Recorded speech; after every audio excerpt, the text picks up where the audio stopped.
নমস্কার, আমি শিপ্রা দাস। আজকের বিউটি টিপসে আমি আলোচনা করব হেয়ার স্পা নিজে নিজে করা যায় কি না এবং নিজে করলে সেটা সাইড এফেক্ট হয় কি হয় না সেই সম্বন্ধে বিস্তারিতভাবে আলোচনা করব।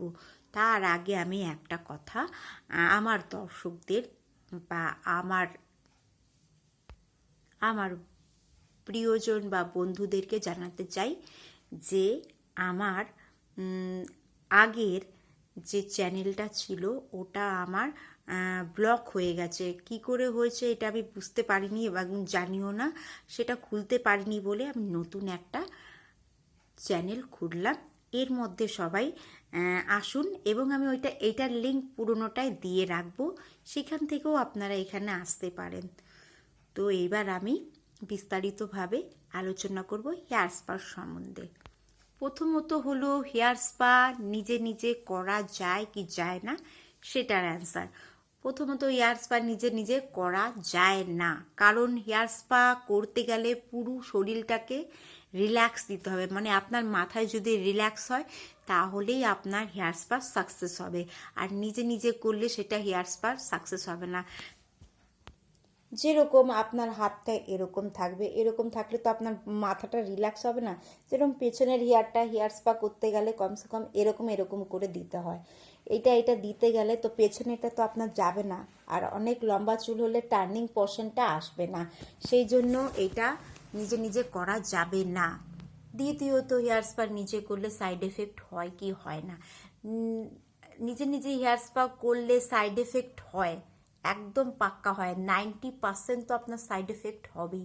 তার কারণ হলো এটা যদি ঠিক মতন টার্নিং পোর্শনটা যদি ঠিক করে না করা হয় তাহলে সেটাতে আপনার চুল ভেঙে যেতে পারে এবং চুলের কমজোর আরও বেশি হতে পারে। হেয়ার স্পা করা হয় এই জন্যই যে চুলের গ্রোথ, খুশকি এবং চুলের গ্লোসি চমক যেটা হয় ওটা, এবং দুমুখ চুল থেকে রেহাই পাওয়ার জন্যই হেয়ার স্পাটা করা হয়। আর সেই মাথা যখন রিল্যাক্স না হয় তাহলে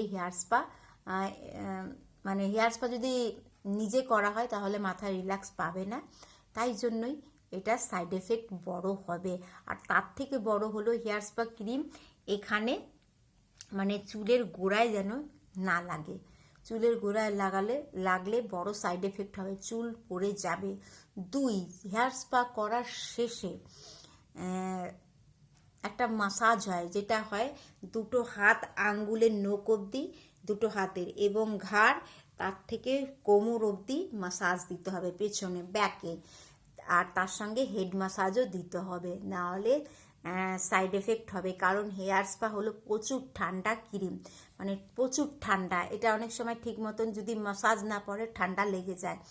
আর কমসে কম আপনার 40 থেকে 45 মিনিট হেয়ার স্পা করে রাখতে হয়। এই কারণে অনেকের যদি চুলের একটু গরম ভাবের দরকার হয়, সেই জন্য ভাপার মেশিনও লাগানো হয় হেয়ার স্পাতে। সবার লাগবে না, কিন্তু কোনো কোনো ক্ষেত্রে লাগানো হয় এবং সেই জন্যই ভাপার মেশিনটা দেওয়া হয়, সাইড এফেক্টের জন্যই। আর তার থেকে বড় হলো আপনি যখন হেয়ার স্পা ক্রিম এখানে অ্যাপ্লাই করবেন তখন আপনার চোখটা খোলা থাকবে, বা আপনি সামনের দিক থেকে লাগাচ্ছেন, বাই চান্স যদি আপনার চোখে পড়ে বা মুখের ভেতরে যায় তাহলে আপনার শরীরে বড় সাইড এফেক্ট এবং বড় অসুখও হতে পারে, এবং ভেতরে শরীরের নানা পার্টস অকেজো হয়ে যেতে পারে বা দুর্বল হয়ে যেতে পারে, তাতে আপনি অনেক বড় অসুখে ভুগতে পারেন। সেই জন্যই বড় সাইড এফেক্ট হয়। এবং নিজে নিজে যদি অন্য কেউ করে দেয় তাহলে এটা ব্যাক সাইড থেকে আসবে, তাহলে আপনার চোখটায় বা মুখে কোনো প্রবলেম হবে না। এটাই হলো সব থেকে বড়। তো আজকে এই অবধি, নেক্সট সপ্তাহে অন্য কিছু নিয়ে আসবো। সবাই ভালো থাকবেন, সুস্থ থাকবেন, নমস্কার। আর আমার এটা নতুন চ্যানেল, পুরোনোর সঙ্গে আমি লিঙ্ক করে দেবো। তো সবাই ভালো থাকবেন, সুস্থ থাকবেন, নমস্কার।